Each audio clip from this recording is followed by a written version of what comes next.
Well, good morning, everybody. Yeah, I'm a little less punctual than usual. A little bit. Just a little bit less punctual. But does that mean the show will be any less amazing? Yes, if I keep dropping things on the ground, it will be far less amazing. But, not counting that, things are going to go really, really well this morning. In fact, this might be one of the highlights of your whole life. You just don't know it yet. Sometimes things turn out better than you think. Not always, but sometimes. And if you'd like to increase your chances of good luck, all you need is a cup or a mug or a glass, a tankard, chalice or stein, a canteen, jug, or flask, or vessel of any kind. Fill it with your favorite liquid. I like coffee. And join me now for the unparalleled pleasure, the dopamine hit of the day, the thing that makes everything better. It's called the simultaneous sip, and watch it turn that Category 4 hurricane into a 3.9. Go. I think it's working. Well, speaking of that Hurricane Ida, here's some news. This is breaking. I don't think you'll see this anywhere else, but you all know journalist Andy Ngo. Last name is spelled G-N-O. But Andy Ngo has decided to identify as wind. And he's identifying as wind so that he can marry Hurricane Ida. And Hurricane Ida will take his last name. And then when people talk to Hurricane Ida and they say, "Hey, what's your name?" The hurricane will say, "I don't know." And then they'll say, "No, seriously, what's your name?" "I don't know." "No, seriously, what's your name?" "I don't know." All right. Did you see the Sleepy Joe fake video? There's a video of Joe Biden talking to, I guess, the Prime Minister of Israel, whose face I don't recognize. Can you imagine not recognizing the Prime Minister of Israel? Like, I didn't know who it was. I couldn't have named him, and I certainly didn't recognize him. It's like Netanyahu was sort of a genius in self-promotion. You always knew who he was, right? Even when he wasn't Prime Minister, you still knew who he was. But I don't even know who the Prime Minister is now. But anyway, the Prime Minister was talking to Joe Biden at the White House, and there's some misleading video of Biden closing his eyes. Now, it's being debunked as a fake video because he answers a question with his eyes closed, showing that he was awake the whole time and listening to the question. So there's your fake video. But is it impossible that he did not offer a little bit? You know what I mean? Maybe he might have nodded off for 5 or 10 seconds and then came back in time to hear a question and answer. Maybe. But it's being listed as a fake video. I think it's probably more fake than not, but he may have fallen asleep. Could have happened. There's also a fake Obama video going around on Facebook. So I guess in the fake, and it's just misleadingly edited, he is purported to say, ordinary men and women are too small-minded to govern their own affairs, which of course he did not say. And that order and progress can only come when individuals surrender their rights to an all-powerful sovereign. Obama never said anything like that, but that's the video going around. So I guess it's just edited to take out the context. Here's an interesting persuasion point. This is probably the least, let's say the least obvious persuasion point you'll ever see. When I learned hypnosis, one of the things that my hypnosis instructor taught us is that people will be more easily hypnotized if they pay for it. If you do it for free, people will think it's worth nothing. That's the problem. If you say, I'll hypnotize you and I'll do it for free, The person you're going to hypnotize assumes you're not very good at it, or you can't do it, because otherwise you'd charge for it. It'd be like a service. So if it's free, it doesn't work, because people will assume it won't work, and then you can't get people into the right frame of mind. But if you charge them a lot, and put them in a fancy-looking office and wear a nice suit and everything, they will expect it to work, because it costs a lot, and then it works. There's something else like that happening now, along those lines, which is maybe a big deal. And Twitter user named Machiavelli's Underbelly, who you should be following, Machiavelli's Underbelly, just Google it or just search for it on Twitter, you'll find it. And he tweets this. He says, the biggest reason for so much vaccine hesitancy, and I'm not joking, parenthetically, is that the vaccine was free. Now, he doesn't go on to explain the reasoning behind that, because it's a fairly well understood psychological phenomenon. What about that? What do you think about that? Do you think that the credibility of the vaccination is degraded by the fact they're giving it away for free? Now, free means just free to the consumer. Obviously, your taxes and inflation will pay for it. And obviously, the governments pay for it, and blah, blah, blah. So it's not that it's free, but to the person who makes the decision, it's free-ish in the short term. Yeah, I have an economics degree, so I don't like to call anything free, because there's always some related cost. But here's the thing. The fact that it's free, has that convinced anybody, and maybe they don't realize it, that it's no good, because they don't have to pay for it? Maybe. Now, I think we'd probably get a lower uptake if it were not free, just because people would be making budgeting decisions. But there is something to the observation. There is something about the fact that it's free, or feels free, even though it's not, that probably makes it makes it look less credible, I think. So it's an interesting persuasion point of view. All right. You may have heard that the anti-Trump Smugness Index has reached a record low. You know that smugness? When you were pretty sure that Joe Biden was a serious adult in the room, and that clown Trump, he was getting everything wrong. Everything. Absolutely every single thing he got wrong. Well, that was when the Smugness Index was at its peak. Oh, very smug. Joe Biden's going to fix a lot of problems that Trump left. But as time goes by, the Smugness Index starts to reduce. For example, people may be thinking that Trump was somewhat right about Black Lives Matter and Antifa, because they're not so popular these days, and it doesn't look like they did anything good. I mean, maybe Black Lives Matter did, but I can't think of anything. Maybe they did. Raised awareness, anyway.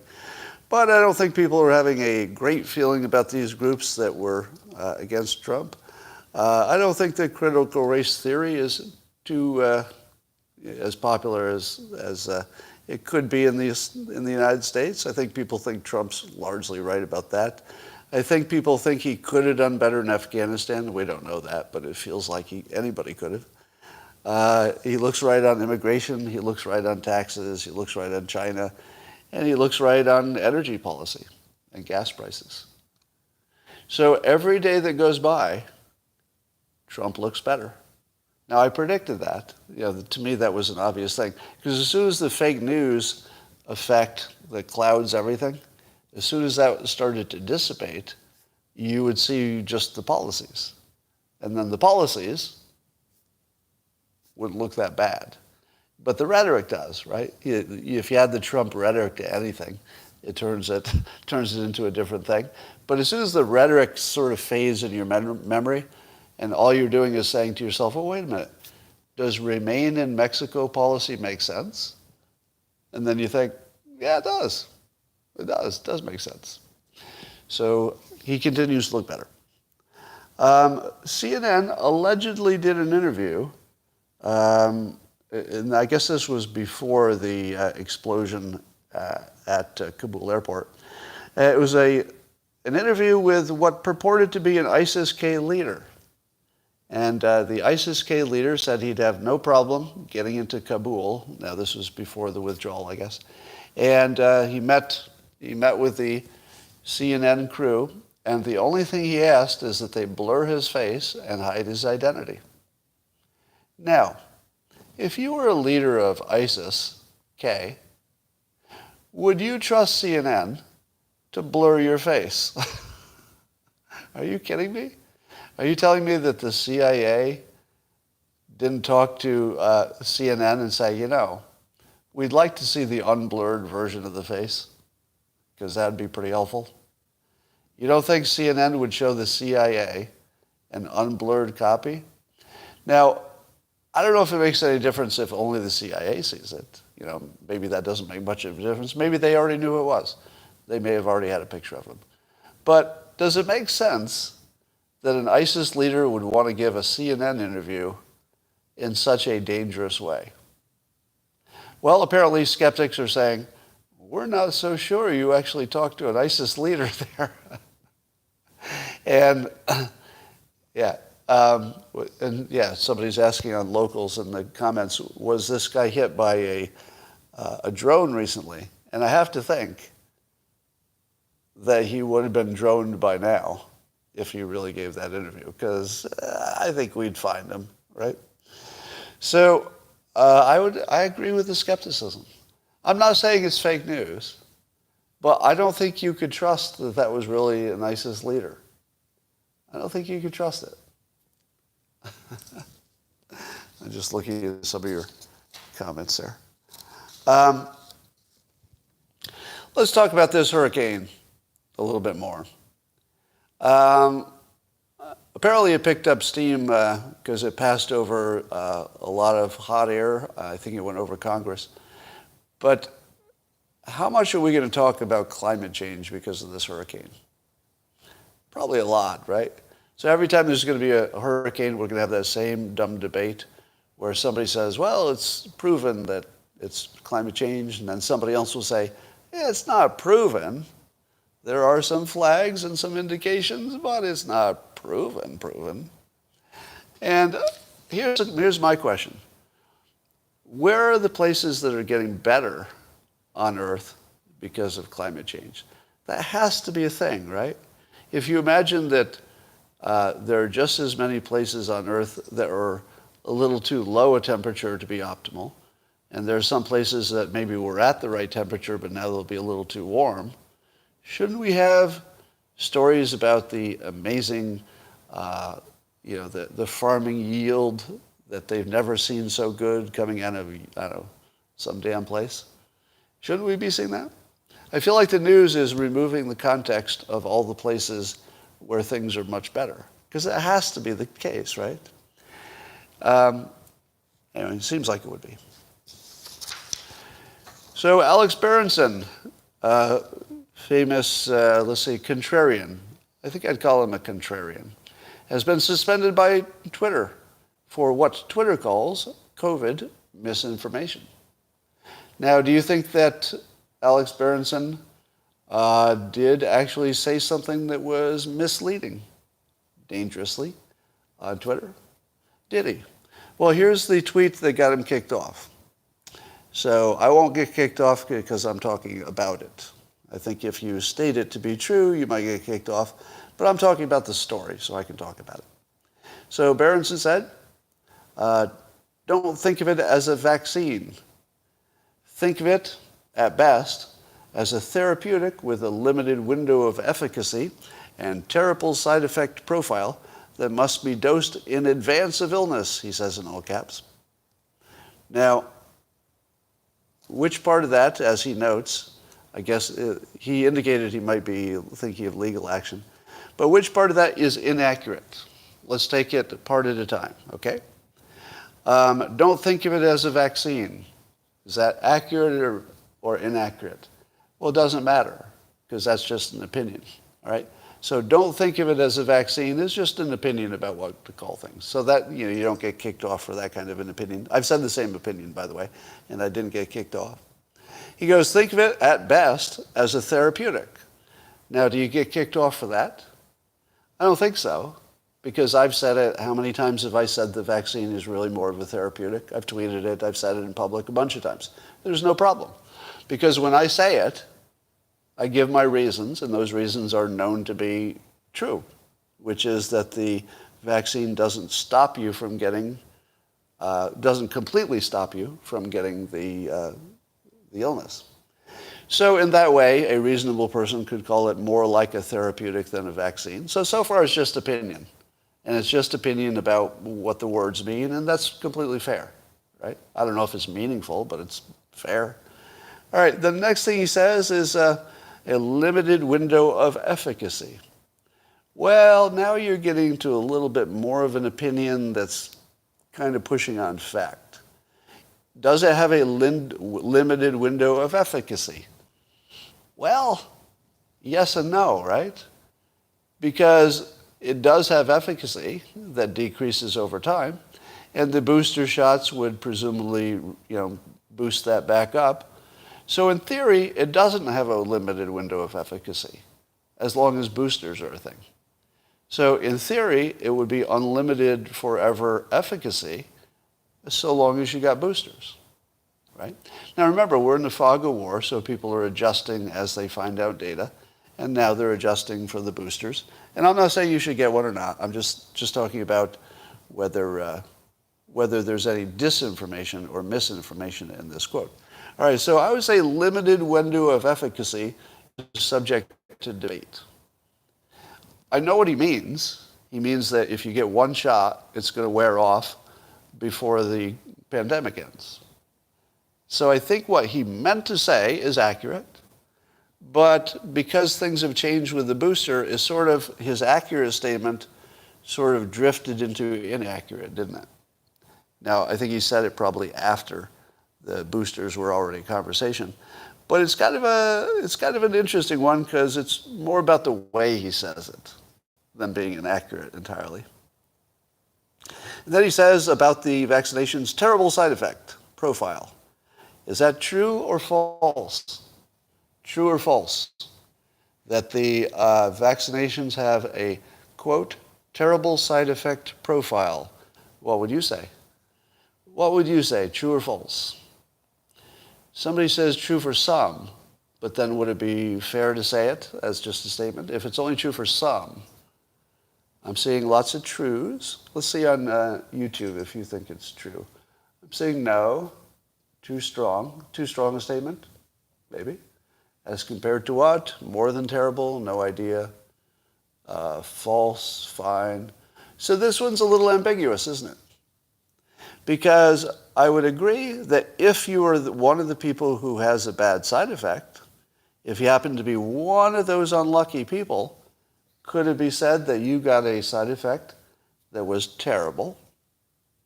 If you happen to be one of those people, then yes, you could actually maybe die. So that would be terrible. But when you say it has a terrible side effect profile, are you sort of suggesting that it's a bigger risk than it is? Because it's certainly terrible if it happens, but is he referring to what would happen if it does happen, which would be terrible? I think we'd agree with that. But it sort of suggests, the terrible part, sort of suggests the risk as well as what would happen if that risk came true. And I don't think that the risk, the size of the risk, not what would happen, but the size of the risk, I don't know that it would be reasonable to call that terrible. Because it's sub 1%, well under 1%, right? Is that a terrible side effect? It would be a terrible outcome if you're one of the bad ones, you got a bad case of the side effect. But the odds of the side effect are really low, aren't they? As far as we know. I mean, we could find out later. So I would say I agree with Twitter on this. Sorry. I agree with Twitter on this opinion. Now, I do think that he should have gotten a chance to rewrite it for clarity and then, be back on Twitter. So I'm not sure a suspension makes sense. But if their standard is misinformation, then I would say that the ambiguity of the tweet, just the ambiguity, because I think Berenson is completely correct that what he believes to be true and what he believes he said to be true are accurate. So I think Berenson has a pretty good argument. At the same time, there was enough ambiguity there that I think Twitter was within its moral and ethical boundaries. Now, this is a pretty close call, isn't it? Right. Now, I'm not saying they should have that standard. It's a different question. I'm not defending that they have a standard. I'm saying that they met the standard. Not that there should be a standard, right? That's a separate question. But I think they met their standard. I don't like it, right? I would rather see the skeptics than not see them. I'd rather, the debate happen in public than just have them kicked off of Twitter. I don't think that's the best way to handle it. But I feel like they met their own standard for what that's worth. All right. This is the point where those who don't like vaccination stuff should, you can find something else to do. But I'm only going to be talking about the odds of things. I'm not going to be telling you to get it or don't get it. And here's the kind of information that we get on vaccinations. See if this tracks with what you believe to be true. All right? So here's the only test we're going to do. I'm not going to tell you something is or is not true.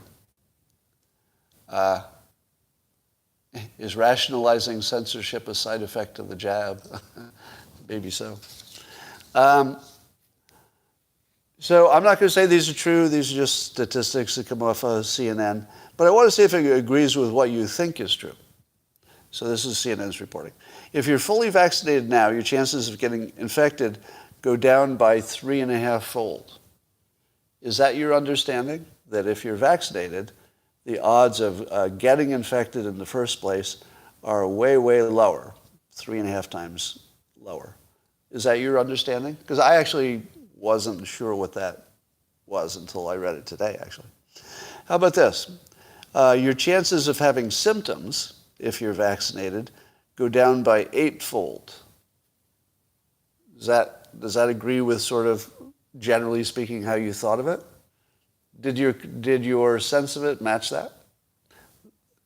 The chances of having symptoms go down by 8-fold. That's about what I thought it was. I mean, not necessarily 8, but I thought it was a lot.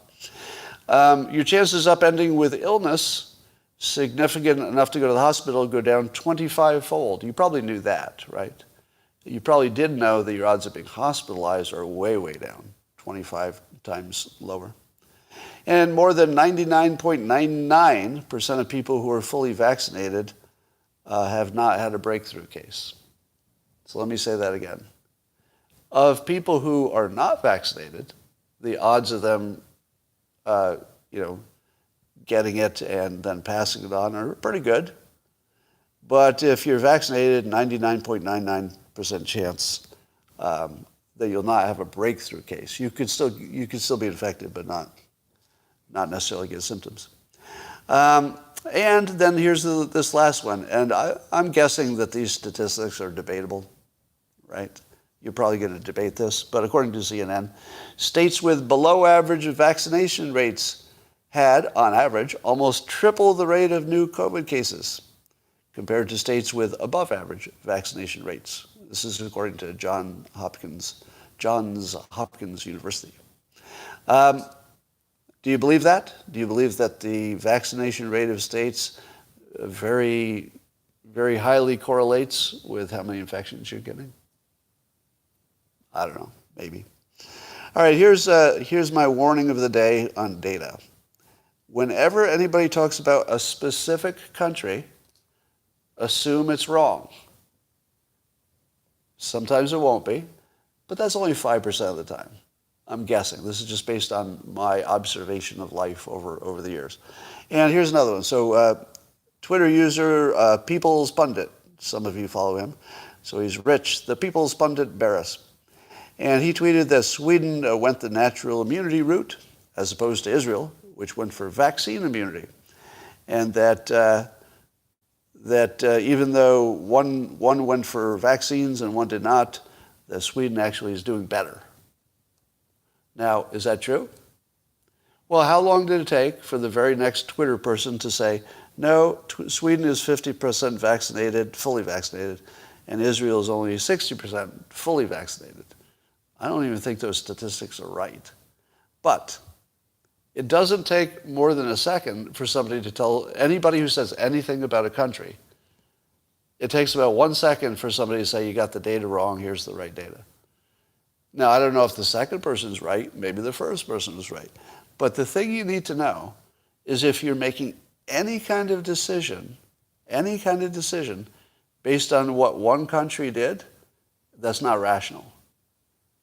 Because the one country comparison of anything, Sweden, Israel, China, it doesn't matter. New Zealand. As soon as you're looking at the one country, you're not in rational territory anymore. How many people believe that? I'm still seeing people say, but Sweden is doing pretty good. Listen to me. I'm going to make the same point, but I'm going to say it in a more emphatic, jerky way, because I don't think I'm getting through. If you're talking about the results of one country, stop it. It means you're not good at analyzing things. In fact, that would be the number one flag. For people who are good at analyzing things, what would be the biggest red flag that you're talking to somebody who's not good at analyzing things? They tell you that they're looking at one country and they've determined something. As soon as you hear that, you know you're talking with somebody who's not experienced at analyzing stuff. All right. Somebody says, read Alex Berenson. Let me tell you the skeptic problem. Now, I like to give you these examples of categories of risk, which is different from knowing whether one thing is right or wrong. All right? So a category, for example, would be there's a rogue doctor who made a viral video saying all the experts are wrong. In my opinion, whenever you see the rogue doctor, there's a 95% chance at least it's bullshit. No matter how sensible it sounds, no matter how good his graphs and data are, just know that the category of rogue doctor disagrees with science is going to be wrong 95% of the time. That's just based on experience, right? It's not based on some study. But 5%, if they're ever right, books are written about them and they become heroes. And this scientist was the one who was right when everybody was wrong. And Einstein knew that Newton wasn't completely right about gravity, but nobody thought Einstein was right until it took a while to figure out he was. So you hear about all the stories about the 5% time the rogue expert is right.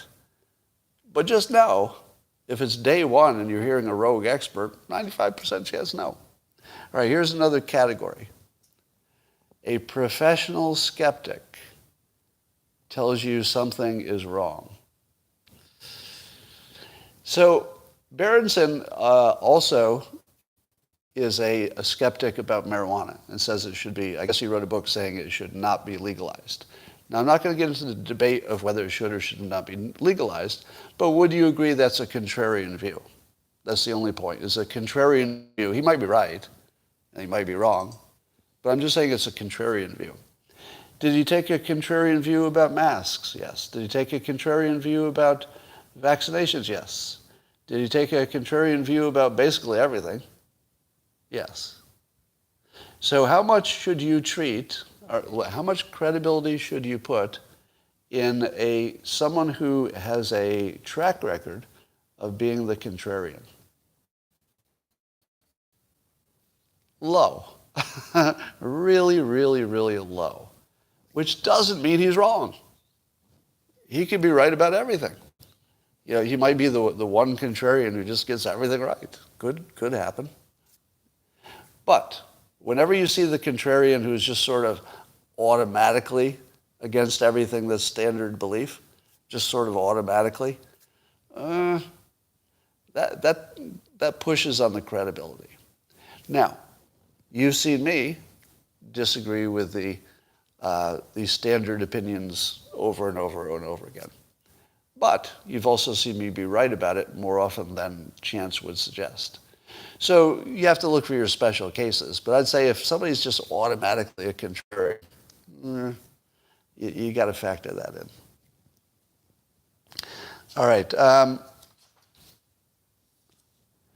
So what are the economics of vaccination? Here's what I think. And I'm going to give you a little surprise. There's a little surprise in here coming.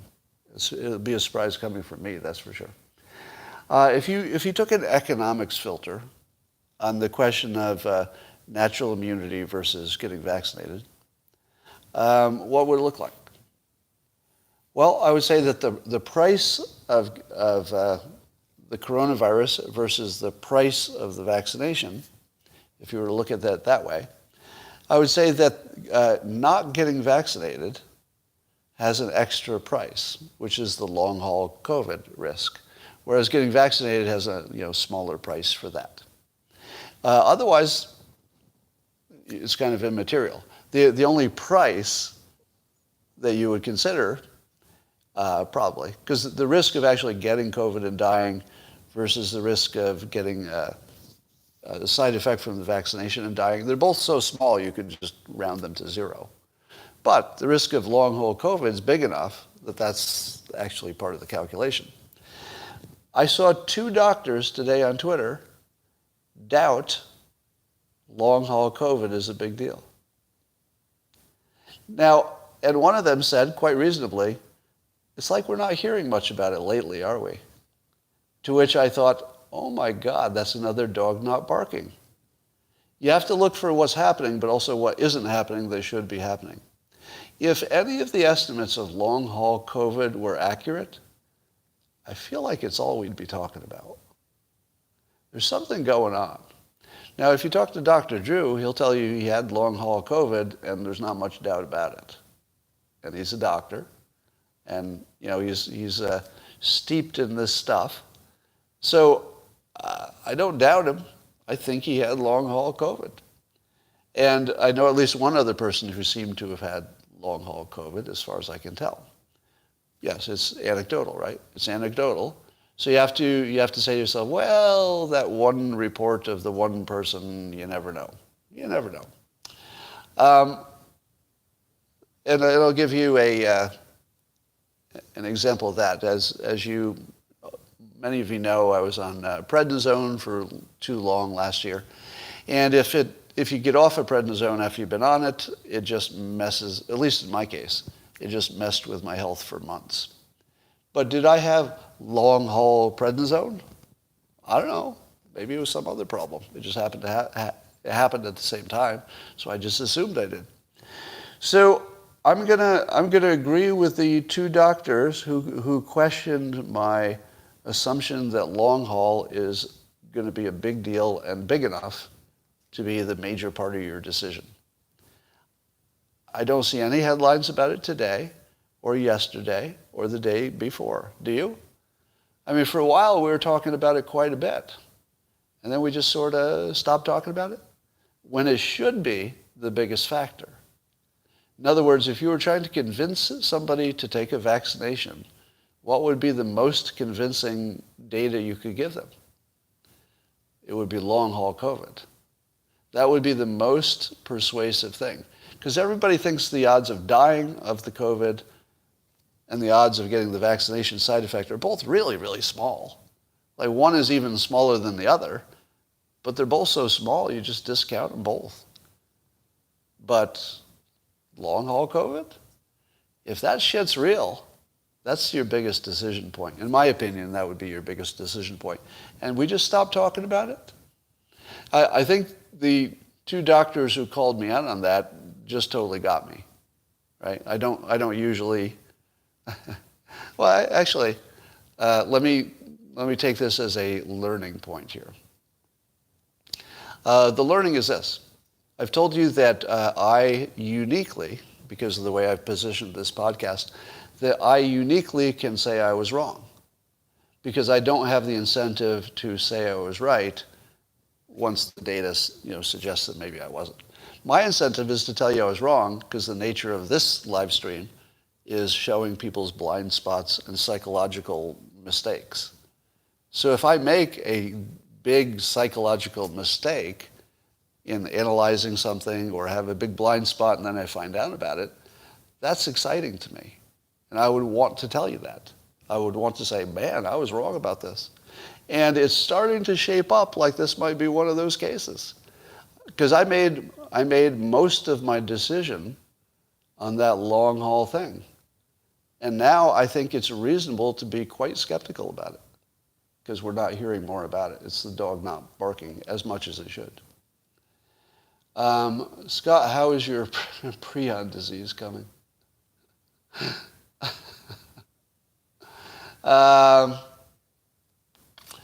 Scott, 1 minute ago, don't believe quacks. Scott, now, believe those quacks. Did I say anything like that? Did I say anything like that? No, I didn't. All right. Long haul is similar to the sonic weapon. It might be. Yeah, that would be the theory. The theory would be that it's mass hysteria, along with confirmation bias, along with coincidence, etc. It seems to me that if COVID kicks the shit out of you for a month, that your health isn't going to be that good for the next 3 months. Am I wrong about that? If you get something that just kicks the shit out of you, doesn't matter what it is, could be COVID or something else, don't you have 3 months of bad health after that?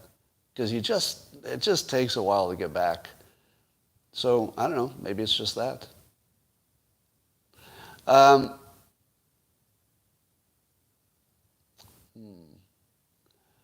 Let's see, towards the end we had several people who had the exact same symptoms.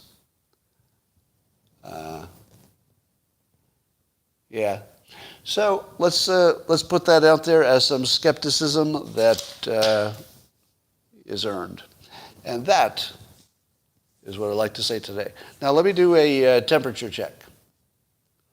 So I just talked about vaccinations again, and you hate that. You've told me loud and clear you're sick of it. Was this discussion, especially if I put it at the end, somebody says, yes, I hate it. Well, I'll put it at the end, and then I'll flag it so you can know to go do something else. And I don't mind that you do, by the way. If anybody says, hey, that content is not for me, well, that's certainly subjective, and I respect that completely. And I also respect that you told me. I don't know if I've told you this before, but I have an attitude about criticism. And it goes like this. If it's just a troll, then, I like to use them as entertainment and mock them online.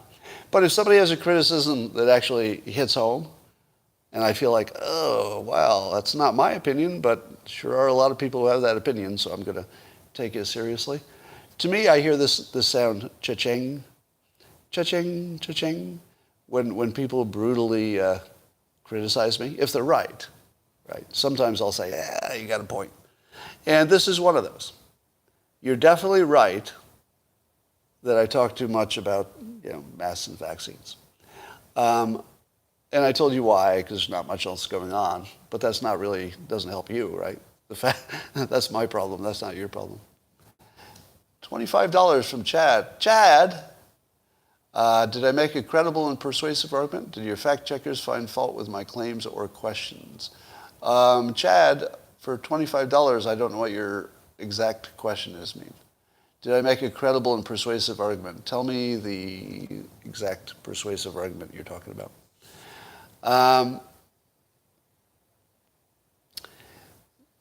The fear factor seems inflamed.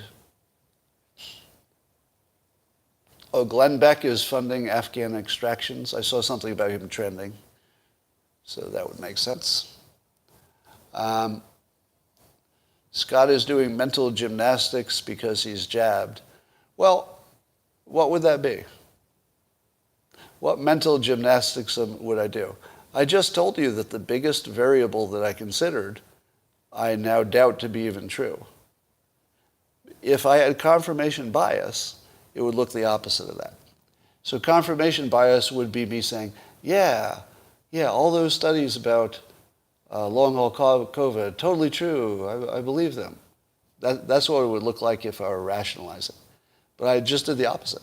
I got the shot and then told you that my biggest variable for my reason for getting it could be very flawed, like completely fake news. Now, do you not hear me say that there's really good evidence that my biggest decision variable wasn't even true? Right. Chad says, about no wide-scale serology being done, no acknowledgement of recovered included. Yes, I think, Chad, I think other people agree with that as well. You're definitely overpaying to make these comments, but I agree with you that we should have continuous widespread serology to find out how many people have already been infected. And we should, as far as I can tell, it doesn't make sense to give vaccinations to people who have been infected. But, unless they have some immunity problem. But I'm no expert, so I'm not going to, I don't think I would be inclined to override the experts on that, but I would certainly want people to have an option. It's one thing to say that you should or should not get the vaccine if you're already immune. That part I can't speak to. That's science beyond me. Chad just tipped me $5 just to say thank you for reading his comment for $25. Chad, you're overpaying. All right, buddy, he's entertaining. All right, Chad's getting his money's worth, I guess. All right, he has good points. Yeah, I agree.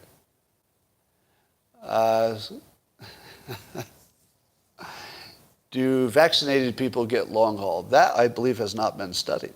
But if you do believe that vaccinated people get far less symptoms in general, it seems reasonable. I mean, I would be amazed if long haul COVID actually exists. I would be amazed if vaccinations don't substantially reduce the risk of it. But, we could be surprised. Our common sense only goes so far in this kind of domain. You have to be kind of careful about whether your common sense is really sensible. Somebody says long haul seems to be something made up to scare. Well, I can tell you that the people who think they had it didn't make it up. I mean, could be a coincidence, but a lot of real people think they had it.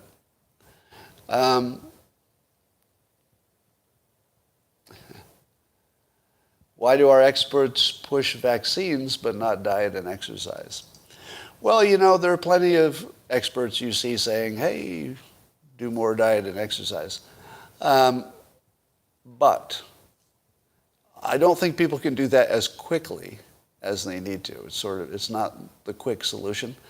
But yeah, I feel like we should be at least persuading on that. All right, that's all I got for now. And I am going to go do something else.